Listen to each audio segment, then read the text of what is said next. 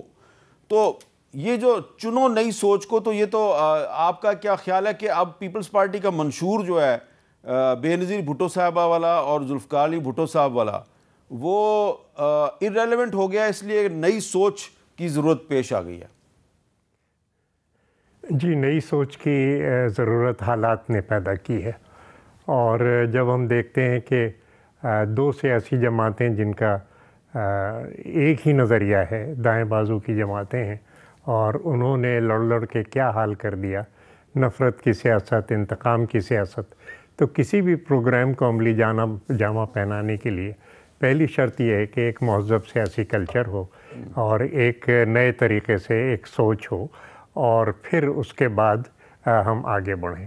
ہمارے پروگرام میں مرکزیت جو ہے ہمارے منشور میں وہ ہمارے 10 نکات کو ہے، جس کا اعلان ہم 27 دسمبر کو کر چکے تھے. اور کیونکہ جب تک کہ غریبوں کے حالات ٹھیک نہیں ہوں گے، جب تک کہ بے روزگاری اور غربت اور مہنگائی کا خاتمہ نہیں ہوگا، اس وقت تک جو ہے ہم آگے نہیں بڑھ سکتے. تو یہ دو چیزیں ہیں، ایک تو یہ کہ معیشت کی بحالی، پیپل سینٹرک پروپوزلز، اور ساتھ ہی ساتھ ایک مہذب سیاسی کلچر جس کو کہ ہم لانا چاہتے ہیں. اور بڑی حیرانی ہوتی ہے کہ دو جماعتوں کا سیاسی نظریہ اور معاشی نظریہ تو ایک ہی ہے، اور وہ ہے کہ اشرافیہ کے فائدے کے لیے کام کیا جائے، ان کا منافع ہو، اور ان کے منافع سے پھر بعد میں ٹرکل ڈاؤن ہو کے اور غریب تک کچھ نہ کچھ پہنچ جائے گا. ہمارا نظریہ بالکل اس کے مخالف ہے، اور 10 نکات ہمارے اسی پہ مشتمل ہیں، اور ان کے ذریعے ہم آگے بڑھتے ہیں. اچھا، میں آپ کے جو 10 نکات ہیں ان میں سے بھی کچھ نکات بتایا تو، لیکن آپ کے منشور میں اور بھی کچھ چیزیں ہیں. مثلاً 5 سال میں جو بہت سی چیزیں آمدن ہے اس کو دوگنا کیا جائے گا، غریب طبقے کے لیے 300 یونٹ مفت بجلی فراہم کی جائے گی، ملک بھر میں یونین کونسل کی سطح پہ بھوک مٹاؤ پروگرام شروع کیا جائے گا، کم سے کم اجرت جو ہے وہ سالانہ 8% تک بڑھائی جائے گی، موسمیاتی تبدیلیوں کے اثرات سے محفوظ بنانے کے لیے سرمایہ کاری پبلک سیکٹر میں ہوگی، آئین کے آرٹیکل 25 کے تحت میر صاحب یہ تو 10 نکات میں شامل ہے نا. جی، تمام بچوں کو کی تعلیم کو یقینی بنایا جائے گا، زراعت کے شعبے میں بھاری سرمایہ کاری ہوگی، ہاری کسان کارڈ کے ذریعے اعلیٰ کوالٹی کے بیج، کھاد، لائف سٹاک اور دیگر شعبوں میں سبسڈی کی فراہمی ہوگی، نوجوانوں کو یوتھ کارڈ دیے جائیں گے، جبری گمشدگیوں کو جرم قرار دینے کے لیے قانون سازی ہوگی، اور فیئر ٹرائل کو یقینی بنانے کے لیے ججز کی تعیناتی، ان کے احتساب اور سو موٹو کے اختیار پر آئینی اصلاحات ہوں گی. تو یہ آپ کے منشور کے اہم نکات ہیں. اب میں علی ظفر صاحب جو ہیں، علی ظفر صاحب سے بات کرتا ہوں. علی ظفر صاحب، جیسا کہ میں نے ابتدائی میں بتایا کہ 2018 میں نیا پاکستان کا نعرہ تھا، تو اب نئے پاکستان کی جگہ پہ کہا جا رہا ہے جی کہ بااختیار عوام، خوشحال اور آزاد پاکستان اور ریاست مدینہ. تو آپ یہ سمجھتے ہیں کہ ریاست مدینہ کی بات جو ہے وہ کر کے تو آپ کو اس دفعہ الیکشن میں ووٹ مل جائیں گے؟ جی دیکھیں، نیا پاکستان سلوگن درست تھا 2018 میں، لیکن اب جو سمجھ آ گئی ہمیں، جو نظر آ رہا ہے، ہر ایک کو نظر آ رہا ہے کہ آپ کو آزادی چاہیے، لوگوں کو آزادی چاہیے. وہ جو سڑک پہ ہمارے لوگ ہیں جن کے پاس اس معیشت کی پرابلمز کی وجہ سے گھر میں کھانے کے لیے نہیں ہے، ان کو آزادی چاہیے. تو ہم نے اس کو آزادی کو سوچا کہ اس کے لیے 4 بہت میجر انگریڈینٹس ہیں، 4 اس کی کنڈیشنز ہیں، اس پہ کانسنٹریٹ کیا جائے. نمبر 1 جو ہمارا نظام ہے انصاف کا، اس میں بے تحاشا ضرورت ہے امپروومنٹ کی، بہتری کی. ہم نے اس پہ کانسنٹریٹ کیا ہے. آپ کو اگر پروگرام میں ٹائم ملا تو میں بتاؤں گا. نمبر 2 ایجوکیشن، تعلیم، اور جو مہارت، سکل جس کو آپ کہتے ہیں، اس کو بہتر کرنا. نمبر 3 صحت کے اوپر ہم نے بڑا کام کیا ہے اس مینیفیسٹو میں، اور ہماری امید ہے کہ انشاءاللہ اگر ہم پاور میں آئے تو اس کے اوپر بڑا کام کرنا ہے. احساس پروگرام کو انکریز کرنا، ایگریکلچر کو امپروو کرنا. یہ ساری چیزیں ایسی ہیں جو کہ ہم آزادی اگر آپ دلوانا چاہتے ہیں اگر ٹرو حقیقی آزادی کرنا چاہتے ہیں تو یہ 4 یا 5 جو انگریڈینٹس ہیں اہم ترین بات جو ان ہے پہ بہت کام کرنے کی ضرورت ہے۔ اہم ترین سوال ہے وہ یہ ہے کہ آپ نے یہ کہا ہے کہ جو وزیر اعظم ہے الیکشن کے ذریعے ہوگا، تو کیا یہ واپس آپ پاکستان کو پریزیڈنشل فارم آف گورنمنٹ کی طرف لے جانا چاہ رہے ہیں؟ جی دیکھیں، یہ ہم نے سجیسٹ کیا ہے، لیکن یقینی طور پہ یہ ایک ایسی چیز ہے جو کہ جس کے لیے آپ کو آئینی ترمیم چاہیے ہوگی، اور وہ لگتا تو یہی ہے کہ جس طرح ہم نے دیکھا ہے ماضی میں کہ وہ مشاورت سے ہی ہو سکے گا۔ وہ یہ ایک ایسا سجیشن ہے ابھی فی الحال، لیکن وہ اس کو ابھی امپلیمنٹیشن اس کی شاید نہ ہو سکے۔ چلے میں کچھ مزید نکات آپ کے جو منشور کے ہیں وہ ذرا بتانا چاہتا ہوں کہ ریاست مدینہ کی بنیاد پر قانون کی بالادستی قائم کی جائے گی۔ منشور کا ماٹو ہے بااختیار عوام خوشحال آزاد پاکستان۔ تمام بے گھر خاندانوں کو چھت فراہم کی جائے گی، صحت کارڈ کو مزید بہتر کریں گے، سب کا احتساب ممکن بنائیں گے، میڈیا کو آزاد اور صحافت کا ضابطہ اخلاق بنائیں گے، خواتین کے اختیارات اور خواتین کا 25% کوٹا قائم کیا جائے گا، وزیر اعظم کو براہ راست عوامی رائے سے منتخب کیا جائے گا، کابینہ 10 مشیروں اور 15 ماہرین پر مشتمل ہوگی، تمام قومی اور صوبائی اسمبلیوں کی مدت 4 سال اور سینٹ کی مدت 5 سال کریں گے، اور 50% سینیٹرز کو براہ راست عوامی ووٹ سے منتخب کیا جائے گا۔ اچھا، اب اس میں مزید تھوڑا سا آگے چلوں گا۔ ظفر اللہ صاحب، آپ کے منشور میں یہ کہا گیا جی کہ 62 آرٹیکل 62 اور 63 کو اوریجنل فارم میں بحال کیا جائے گا۔ سوال میرا آپ سے یہ ہے کہ جو جنرل ضیاء الحق کے دور میں جو 62(1)(f لائی گئی تھی صادق اور امین والی، کچھ لوگ کہتے ہیں یہ تو ایک اسلامی شک ہے، اور مسلم لیگ نون جو ہے وہ تو ایک رائٹسٹ پارٹی تھی، لیکن وہ تو سیکولر جماعتوں کے پیچھے لگ کے ایف کو اگر ختم کر رہی ہے تو یہ اسلامی شکوں کے پیچھے لگ گئی ہے۔ وہ کون سا اسلام تھا جو امیر المومنین ضیاء الحق صاحب لائے تھے؟ اس کی تو آج تک پوری تو آپ کہتے ہیں کہ 62(1)(f اسلامی شک نہیں ہے؟ نہیں، میں دیکھیے ہمارا پاکستان کا آئین 1973 کا بھی اسلامی تھا، مفتی محمود صاحب نے سائن کیے، غلام ہزاروی نے کیے، شاہ نورانی نے کیے، پیچھے مولانا مودودی صاحب جیسے بڑے لوگ، پروفیسر غفور نے کیے، سب نے کی۔ دیکھیے یہ میں کہنا نہیں چاہتا، ہم ان چیزوں کو الجھاتے ہیں۔ آپ نے امام مسجد منتخب کرنا، اس کی اور شرائط ہوتی ہیں، ممبر آف پارلیمنٹ کی اور شرائط ہوتی ہیں، اور یہ ایسی ویگ قسم کی باتیں جو طے نہیں ہو سکتی۔ میں آپ کو کہتا ہوں آپ صادق ہیں، آپ کہتے ہیں، وہ کہتا ہے نہیں ہے، تو ہم کیا کریں گے؟ اسی پہ لڑتے رہیں گے۔ آپ نے ملک کا شر دیکھ ہی لیا، عدالتوں نے اس کے بارے میں لکھا، تمام پارٹیوں نے لکھا۔ میں آپ کو اگلی بات بتا دیتا ہوں، پیپل پارٹی بھی یہ کہتی رہی ہے، پی ٹی آئی کہتی رہی ہے یہ بات، ہم بھی کہتے رہے ہیں۔ ہم تھوڑے اس معاملے میں ذرا کمزور تھے، مجھے ماننا چاہیے، لیکن اب ہمیں بھی کلیئرٹی آ گئی ہے۔ عوام کے نمائندے کے لیے یہ کرائٹیریا جو دنیا میں ہوتا ہے وہی ہونا چاہیے۔ اسلام کے سے کوئی تعلق نہیں ہے، اسلام تو ایک جمہوری ریاست چاہتا ہے۔ اسلام کی 2 تعبیریں ہیں، میں اب علمی بات کر رہا ہوں، کوئی ناراض نہ ہو جائے۔ ایک جناح نے دی تھی اور علامہ اقبال نے، جس کو ہم سبسکرائب کرتے ہیں۔ ایک اس زمانے کے کچھ اور لوگوں نے دی تھی، ٹھیک، عوام نے ان کو قبول نہیں کیا۔ ابھی ہم بھی یہ پارلیمان میں لے کے جائیں گے نا، تو پارلیمان میں عوام کے تمام نمائندے بیٹھے ہوتے ہیں۔ ذرا صاحب نے صحیح کہا ہے، آئینی ترمیمیں تو کنسنسس سے ہوتی ہیں، اور ہم نے اپنے زمانے میں پہلے جو ترمیمیں کی یا پیپل پارٹی نے کی، ہم سب نے مل کے کی ہیں۔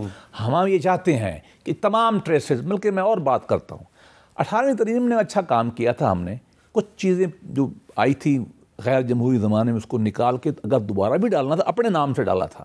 میں آج اور بات کر رہا ہوں آپ کے سامنے، جہاں جہاں پی سی او کا نام پاکستان کے آئین میں آیا ہوا ہے، پرانے 8ویں فلاں، اس کو فارغ کرنا چاہیے، اور ان میں سے اگر پارلیمان کو چیز سمجھتی ہے تو اپنے نام سے دوبارہ لے آئے۔ ٹھیک، یہ ٹریسز ہمیں ختم کرنے چاہیے۔ اسلام سے کوئی تعلق نہیں ہے۔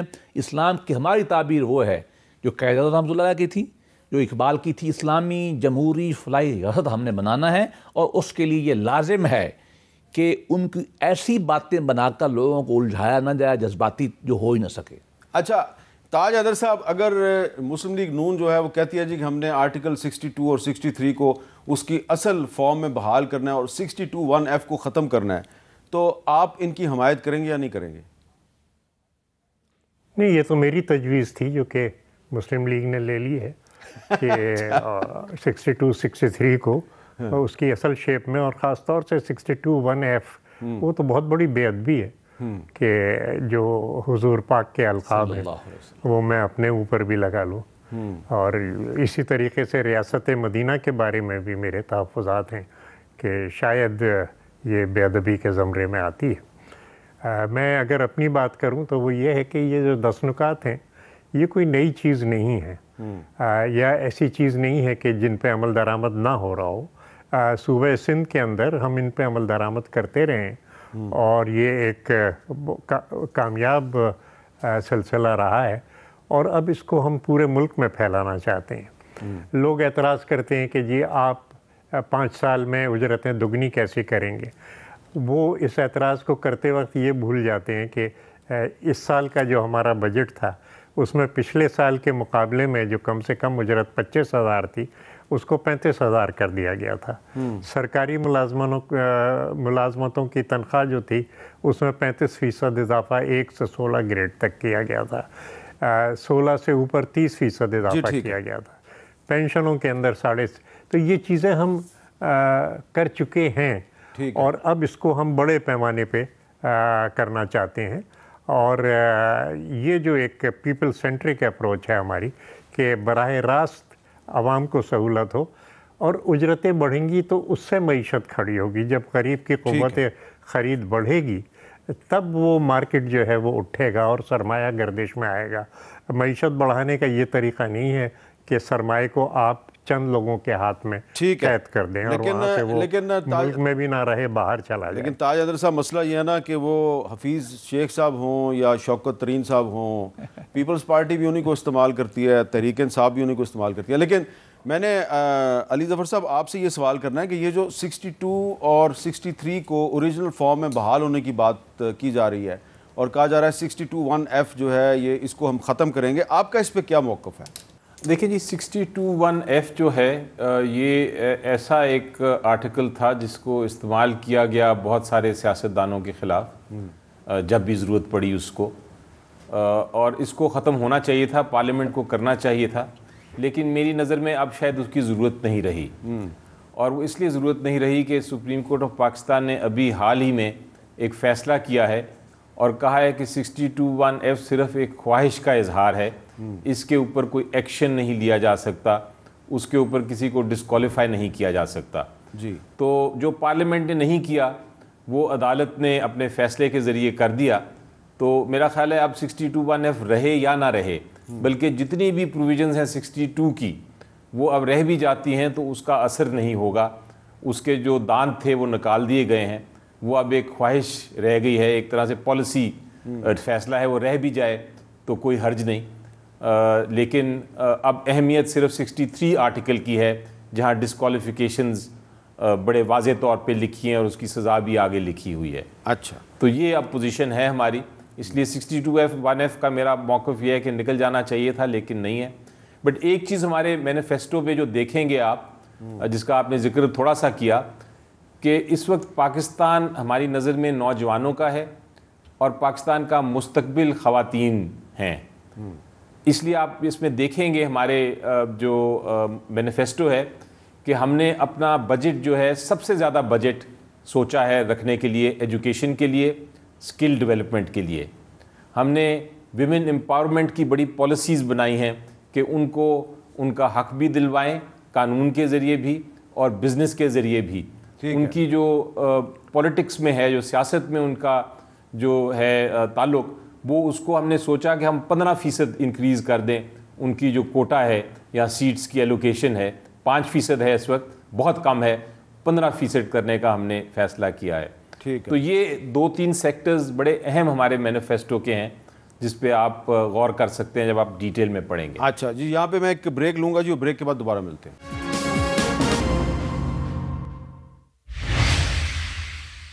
کیپٹل ٹاک میں دوبارہ خوش آمدید۔ ظفر اللہ صاحب، سوال بڑا میرا سادہ سا ہے۔ کہا جاتا ہے کہ جی نواز شریف صاحب جو ہیں وہ 3 دفعہ وزیر اعظم بن گئے یا وہ 4تھی دفعہ بننا چاہتے ہیں، لیکن سوال اس میں میرا یہ ہے کہ 1990 میں جب وہ پہلی دفعہ وزیر اعظم بنے تو ان کی حکومت نے مدت پوری نہیں کی اور 1993 میں ان سے استعفیٰ لے لیا گیا۔ پھر 1997 میں دوبارہ وہ وزیر اعظم بنے تو 1999 میں ان کے خلاف فوجی بغاوت ہو گئی، اور پھر اس کے بعد 2013 میں وہ واپس آئے، 2017 میں سپریم کورٹ نے ان کو فارغ کر دیا۔ یہ بتائیں کہ آپ کہہ رہے ہیں پاکستان کو نواز دو، تو پاکستان کو اگر نواز مل جاتا ہے 4تھی دفعہ، اس بات کی کیا ضمانت ہے کہ 4تھی دفعہ وزیر اعظم بننے والا نواز شریف پہلی دفعہ اپنی حکومت کی مدت بھی پوری کرے گا؟ انشاءاللہ۔ پہلے تو میں بس مختصر پرانی بات پہ تبصرہ کرتا ہوں جس عالی شان عظیم و شان شخصیت نے کہا تھا نا کہ میں ریاست مدینہ بنا رہا ہوں، اس کا پہلا فقرہ تھا قرآن نے نقل کیا ہے، لبثت فیکم عمرا، میں نے آپ کی عمر گزاری ہے، بتاؤ میرا کردار ٹھیک تھا نہیں تھا۔ ہر وہ شخص جو کہے کہ میں نے ریاست مدینہ کے اصولوں پہ چلنا ہے، اس کو یہی حق نہیں ہے کہنے کا کہ میرے ماضی کو بھول جاؤ، کیونکہ اس کے بنانے نمبر 2 میں سخت اس بات کا حق نہیں ہوں جس میں آپ نے اشارہ کیا، ہماری پارٹی ہو یا کوئی اور پارٹی ہو، یہ جو امپورٹڈ فارن فائنانس منسٹر آتے ہیں نا وہ ٹیکنوکریٹ، یہ ظلم ہے۔ کسی جمہوریت میں بھی آپ چلے جائیں، انڈیا میں چلے جائیں، برطانیہ میں، پارٹی کا نارملی نمبر 2 آدمی جو ہوتا ہے 3 وہ فائنانس منسٹر بنتا ہے۔ یہ تمام پارٹیوں کو عقل کرنا چاہیے بشمول ہماری پارٹی کے کہ فائنانس منسٹر وہ ہو جو پارٹی کا جو سیاستدان ہو، ٹیکنوکریٹ والی بات نہ ہو۔ آپ نے جو بات کی میں دعا کر سکتا ہوں، لیکن تاریخ جو آپ بتا رہے ہیں وہ بھی یہ بتاتی ہے کہ کم از کم پچھلی دفعہ 4 سال تھے، نہیں دیکھیں اب اللہ کرے گا تو 5 سال پورے ہو جائیں۔ نواز شریف تھے، بے نظیر بھٹو تھیں، جی صحیح ہے، یوسف رضا گیلانی تھے، حقائق ہیں یا عمران خان، حقائق ہیں، کسی نے اپنی مدت پوری میں کہتا ہوں یہ حقائق ہے، ہمیں انکار نہیں تو یہ کرنا ہے۔ مینیفیسٹو میں یہ چیز کو ڈالیں نا کہ کیسے نہیں دیکھو، ایک الیکٹڈ پرائم منسٹر کیسے اپنی مدت پوری کرے۔ میری اس کے بارے میں ایک رائے ہے، ہاں جو میری شاید ذاتی رائے ہے اور میں اپنی لیڈرشپ کو بیان کرتا رہتا ہوں۔ دیکھیے پاکستان میں زیادہ بڑا مائنڈ سیٹ بہت زیادہ بڑے طبقات کا وہ عوام کی حکومت کو مانتا ہی نہیں، اشرافیہ نہیں مانتے، نہیں سارے اشرافیہ میں سارے نام ایک ایک گناؤں، تھوڑے لوگ ہیں جو عوام کو مانتے ہیں، پولیٹیکل پارٹیاں بھی کمزور ہیں، لیکن اب ہمیں کرنا کیا ہے؟ ٹھیک ہے، ہم سوشو اکنامک ڈیولپمنٹ، عوام کی ترقی، تعلیم، انصاف، نظام انصاف پہ ہم نے بہت زور دیا۔ تعلیم پہلی دفعہ ہمارے منشور میں دیکھیں ایجوکیشن، ہیلتھ، تعلیم، بہت چیزیں آ گئی، انصاف، نہیں وہ سب کچھ ہمارے یہ پھیلائیں، آئین میں پہلے سے موجود ہے، عمل درآمد نہیں ہوتا۔ ہم یہ چاہتے ہیں کہ جب تک ملک کے عوام یہ چیزیں لے کے اکنامک ترقی، گڈ گورننس دیکھیں گے نہیں تو پاکستان میں جمہوری طاقتیں مضبوط اچھا، اس پہ میرا آرگومنٹ یہ ہے مضبوط نہیں ہوں کہ گی، ہر چیز ہمارے آئین میں موجود ہے، آئین پہ عمل درآمد نہیں ہوتا، اس سے پہلے یہ ہے اصل مسئلہ۔ میں مانتا ہوں، لیکن بات یہ کہ آگے بڑھنا ہے نا، اس لیے میرا اپنا خیال ہے کہ تینوں پارٹیوں کا، میرا یہ طالب علم رائے ہے کہ ہم سب نے سیکھ کے اس دفعہ کچھ باتوں پہ فوکس کیا ہے، انشاءاللہ ہم آپ کو پہلے بھی ہم ڈیلیور کرتے رہے ہیں، اس دفعہ ہم ڈیلیور کر کے دکھائیں۔ تاج حیدر صاحب، آپ سے میرا جو سوال ہے وہ ذرا تھوڑا سا مختلف ہے، کہ کیونکہ آپ نے اس کو ایکسپلین بھی کیا ہے کہ کیوں چنو نئی سوچ کا نعرہ اپنانے کی ضرورت پیش آئی، تو آپ کے ایک ساتھی سینیٹر ہیں سیف اللہ ابڑو صاحب، جن کا تعلق پی ٹی آئی سے رہا، اور آپ ان کی جو زبان و بیان ہے اس سے بھی واقف ہیں، وہ پیپلز پارٹی کے بارے میں کیا زبان استعمال کرتے رہے۔ میرے پروگرام میں بھی انہوں نے 1-2 دفعہ اس طرح کی گفتگو کی، تو میں نے ان کو ریکویسٹ کی تھی کہ تنقید ضرور کریں لیکن بلو دی بیلٹ اٹیک نہ کیا کریں۔ میں ذرا چاہتا ہوں کہ تھوڑا سا آپ کو ریفریش کروں کہ وہ پیپلز پارٹی کے بارے میں کیا کہتے رہے۔ کراچی میں ابھی جو میئر کا الیکشن ہوا ہے نا، پی پی داندلی سے جیتی، مینیج کر کے پی پی کو الیکشن دیا گیا۔ اگر فیئر الیکشن ہو تو پی پی شکست کھائے گی۔ پی پی کا ایک یہاں اسلام آباد میں خاص کر کے ایک صاف چہرہ ہے کہ یہ بڑے ڈیموکریٹک لوگ ہیں۔ آپ سندھ جا کے دیکھیں نا، ان کا چہرہ وہ نہیں ہے جو ہم دیکھنے میں آتے ہیں۔ لاڑکانہ جس کو ذوالفقار علی بھٹو نے کہا کہ یہ پیرس ہے، 2200 لوگ ایڈز میں مبتلا ہو گئے۔ سندھ اس وقت جل رہا ہے، ہمارے پیسے جو ہیں وہ ان کے گھروں میں جا رہے ہیں۔ جس کا لیڈر کہتا ہے نا اہل، ناجائز، تم اہل ہو، تم خان صاحب سے زیادہ اہل ہو، پرائم منسٹر صاحب تمہارے جیسے ملازم بھی نہیں رکھتا۔ بینظیر صاحبہ کے لیے ہر سندھی کو عزت ہے، لیکن جو موجودہ پیپلز پارٹی کی لیڈرشپ ہے ان کی ایسی کوئی قابلیت نہیں ہے کہ ان کے پیچھے یہاں کی پبلک نکلے۔ ہم سارے جو این ڈی پی پی لوگ ہیں ان سب کو ملائیں گے، خان صاحب کے ہاتھ مضبوط کریں تاکہ خان صاحب ان کا مقابلہ کرے، ان کو شکست دے۔ اچھا تاج حیدر صاحب، میرا سوال یہ ہے کہ پیپلز پارٹی کی نئی سوچ کو یہ سیف اللہ ابڑو کی کیا ضرورت پڑ گئی کہ سیف اللہ ابڑو صاحب نے بلاول بھٹو زرداری صاحب کے ساتھ ملاقات کی اور یہ بلاول صاحب کے حق میں وڈرا کر کے دستبردار ہو گئے، کیونکہ یہ بھی لاڑکانہ سے پی ٹی آئی کے ٹکٹ پہ الیکشن لڑ رہے تھے۔ آپ نہیں سمجھتے کہ کال آف فیل میں تضاد ہے؟ آپ نئی سوچ کا نعرہ تو لگا رہے ہیں لیکن سیف اللہ ابڑو جیسے آدمی کو بھی گلے لگا رہے ہیں آپ۔ میر صاحب، صحبت کا اثر ہوتا ہے اور اچھی بات ہے کہ اچھی صحبت ملی اور وہ اس چیز کو سمجھ رہے ہیں، اور انہوں نے خود رضاکارانہ طور پہ وہاں سے مقابلے سے وہ دستبردار ہوئے اور جا کے بلاول صاحب سے ملے اور انہیں تعاون کا اپنے یقین دلایا۔ لیکن یہ کہ